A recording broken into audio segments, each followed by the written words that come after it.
নমস্কার, বড়দের প্রণাম, ছোটদের ভালোবাসা জানিয়ে আজকে নতুন একটা ব্লগ শেয়ার করছি। তোমাদের সবাইকে স্বাগত সুজাতার সংসার। আশা করি তোমরা অনেক অনেক ভালো আছো, আমিও ভালো আছি। রোজগার মতো চলে এসেছি তোমাদের সামনে। সকালে স্নান পুজো সেরেছি, আর বৃষ্টি তো সমস্ত জামা কাপড় ভিজে কি করব, পুরনো একটা নাইটি পরে নিলাম। শাড়ি আছে, শাড়ি তো পরা যায় না সকালবেলা কাজের জন্য। আর এইদিকে এত বৃষ্টি হবে, 2-3 দিনের অনেক জামা কাপড় জমেছিল। তারপরে বিছনায় মেয়ে টয়লেটও করেছিল, সেই বেড কভার টভার সব চেঞ্জ করলাম আর সকালবেলা কেচে দিলাম।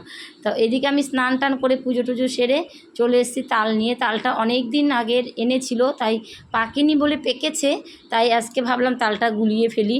আর মেয়েও অনেক দিন ধরে বায়না করছে তালের বড়া খাবে, তালটা দেখার পর থেকেই। সেই জন্য সেটাও তৈরি করব, তাই তালটাকে আগে জলে ভিজিয়ে রাখি। তারপরে এদিকে রান্না বসিয়ে দিয়েছি, গ্যাসেই সব হচ্ছে, বাইরে যাওয়ার কোনো প্রশ্নই নেই। এদিকে তো ঝিরিঝিরি বৃষ্টি পড়েই চলেছে। তো কিছুটা 2 বালতি মতো মেলে দিয়ে এসেছি, আরও 1 গামলা উপর করে রেখেছি জল ঝরার জন্য। এতগুলো কাচাকাচি করেছি। আর এদিকে তালটাও আমার খোসাটা ছাড়ানো হয়ে গেল। আর এবার না বছরের এই প্রথম তাল এলো, আর তালটাও বেশ বড় ছিল জানো তো বন্ধুরা। আর তালটা না পুরো কালো কালো, তালটা না তিতো হয় না, সাদা তালটা বেশ তিতো হয়, সেই জন্য ওটা আনিনি। আর এদিকে কিন্তু বৃষ্টি পড়েই চলেছে। আমার তালটা ইয়ে করা হয়ে গেল আর কি, ছাড়ানো হয়ে গেল, জলে ভিজিয়ে রাখি পরে। আর এইদিকে মনসা পুজোর দিন আমার ননদরা এসেছিলো, 2 ননদ, চদ্দি ভাই বদ্দি ভাই এসেছিলো। ওরা অনেক মিষ্টি নিয়ে এসেছিলো। বাড়িতে ছিল আমার দিদি, মানে কি আমাদের বাড়িতে যে থাকে ওই দিদি, তাই মিষ্টি টিষ্টিগুলো এনেছিল। এগুলো জায়গা মতো না রাখলে, দীর্ঘদিন প্যাকেটে থাকলে কেমন লাগবে, সেই জন্য জায়গায় রেখে দিচ্ছি। আর এই যে ওগুলো ছিল এক রকমের মিষ্টি, কি মিষ্টি জানি না। আর আমি যেহেতু মিষ্টি অত ভালো খাই না, খুব ইচ্ছে হলে একটা খেলাম এমন। আর ছেলে মেয়ে তো তাই, আর খাবে হয়তো ছেলে, শ্বশুরমশাই আর ওর বাবা খাবে, তার জন্য একটু গুছিয়ে গাছিয়ে রাখি, যে যখন মনে হয় খাবে একটা একটা করে। সেটা বড় কথা না, কিন্তু গুছিয়ে রাখাটা হচ্ছে বড় কথা।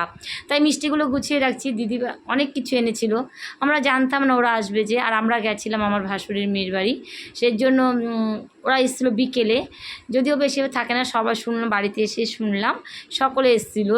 ভাগনা এসেছিলো, জামাই এসেছিলো, চদ্দি ভাই, তারপরে ছোদ্দা ভাই, তারপরে তাদের বাচ্চা, ননদ, বড় ননদ আর বড় ননদের ছেলে, দাদুকে দেখতে এসছে, শ্বশুরমশাই ছিল একা।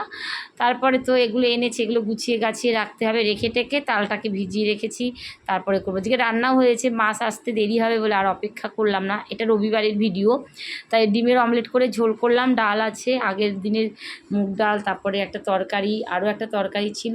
আজকে শুধু উচ্ছে আলু ভাজা করেছি, ডিমের অমলেট করে ঝোল। কেননা এত অল্প রান্নার কারণ হচ্ছে তোমার আছে, তালের বড়া করতে হবে, তালটাকে নিতে হবে। আর এই দিকে ভীষণ বৃষ্টি হচ্ছে বাইরে, বাইরেতে যাওয়ার উপায় নেই, ঘরে বসেই সমস্ত কাজকর্ম। ডিমের ঝোলটাও যেমনভাবে করে অমলেট করে ঝোল, আর এটা ভালোই লাগে। আর আমার এই রান্নাটা না আমার শাশুড়ি মা বেশ করতো। তো রান্নাবান্না অনেক রান্নাবান্না হয়ে যাওয়ার পরে এসেছে মাছগুলোকে একটু গুছিয়ে নিচ্ছি। আজকে তো আর হবে না, রবিবারে এগুলো পরে খাওয়া হবে, সোমবারে নিরামিষ। তো পরপর যে কদিনের মাছ খেতে পারবো সেই কদিনের মাছ নিয়ে এনেছে ভোলা মাছ, লোটে মাছ, ইলিশ মাছ, আর মেয়ের জন্য 4 পিস কাতলা মাছ। মেয়ে তো এগুলো একটা মাছও খাবে না, ভোলা মাছটা যদিও খাবে, লোটে মাছ ইলিশ মাছ দেবই না।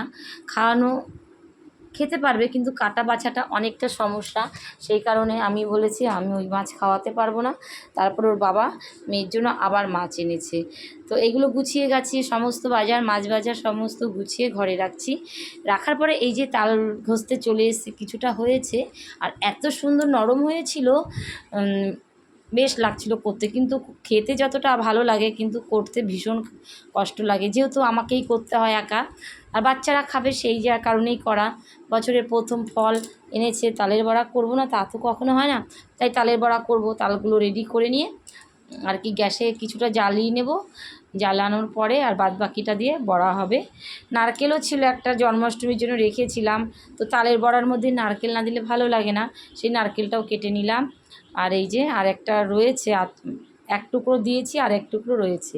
তো তালটা এবার করে নিচ্ছি, করে নেওয়ার পরে আর বাদ বাকি যেই কাজগুলো আছে করব, কিন্তু করা হয়ে গেছে, কিন্তু আরও তো কাজ থাকে, সেই কারণে তালটা করে নিয়ে উনুনে দিয়ে আর কি গ্যাসে বসিয়ে দিয়ে তারপর আর বাদ বাকি কাজগুলো করে নেব।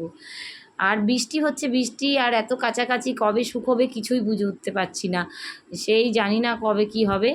আমার কাচার দরকার, কেচে নিই। আর নোংরা থাকতে পারছিলাম না, জানো তো, বাচ্চা কাচ্চা নিয়ে থাকি, এত নোংরা থাকা যায় বলো? সেই কারণেই চেঞ্জ করে দিলাম। আর এইদিকে দেখো আমার হাত ধরে আসছে, তাও করতে হবে, কিছু করার নেই, যা হোক না কেন। তারপরে তালটা খুব ভালো ছিল, একদম তিতো ছিল না, আমি মুখে দিয়ে দেখেছি, আর এত মিষ্টি ছিল কি বলবো তোমাকে। তারপরে তো এই যে হয়ে গেল তালটা প্রায়, আর কিছুটা পরে বের করব, এখন তো উনুনে বসিয়ে নিই।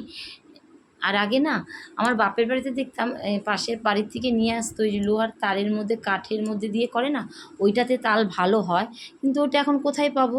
সেই কারণে এটা দিয়েই করছি, ঘষণি দিয়ে। আমি এখন ঘষণি দিয়েই করি, কিন্তু ওগুলো তো আমাদের বাড়িতে নেই, বাপের বাড়িতে ছিল, পাড়ার থেকে এনে করতাম।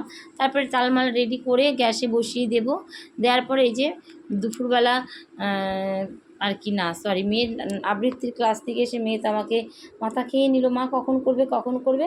আগেই রেডি করে রেখেছিলাম, সুজি ময়দা নারকেল দিয়ে করবো আর কি, একটু নরম হবে। আর এই যে লাল লাল করে ভেজে তুলেও নিচ্ছি। আর আমার মেয়ে যেহেতু বলেছে মা খাবো, তো ওকে করে দিতেই হবে। খাবে কটা জানি না, অল্প একটু হয়তো খাবে, তো করে দিই, বেশি করে করলে আর করতে হবে না। তো তাই তালের বড়াটা করছি, তোমরা সঙ্গে থাকো। কেমন হলো আজকের ভিডিওটা কমেন্ট করতে ভুলো না। আর দেখো তালের বড়াগুলো আমার প্রায় হয়ে যাচ্ছে, তারপরে মেয়েকে পড়াতে বসবো। তাহলে সন্ধ্যের পড়াটা একটু দেরি হয়ে গেল, যদিও কিছু করার নেই, বাচ্চা মানুষ, আগে ওদের আবদার রাখতে হবে, তারপরে আমার অন্য কাজ। আর যেহেতু প্রথম তাল এনেছে, ভেবেছি এনেছে স্কুল ছুটি এর মধ্যেই করে নিই বাচ্চাদের, তখন তো স্কুল খুলে গেলে আবার পড়ানোর চাপ হয়ে যাবে, সেই কারণে। যাই হোক বন্ধুরা, আজকের মতো ভিডিওটা এখানে রাখছি। অনেক ভালো থেকো, সুস্থ থেকো, সাবধানে থাকো। আর নতুন বন্ধু হয়ে থাকলে চ্যানেলটা সাবস্ক্রাইব করে পাশে থেকো।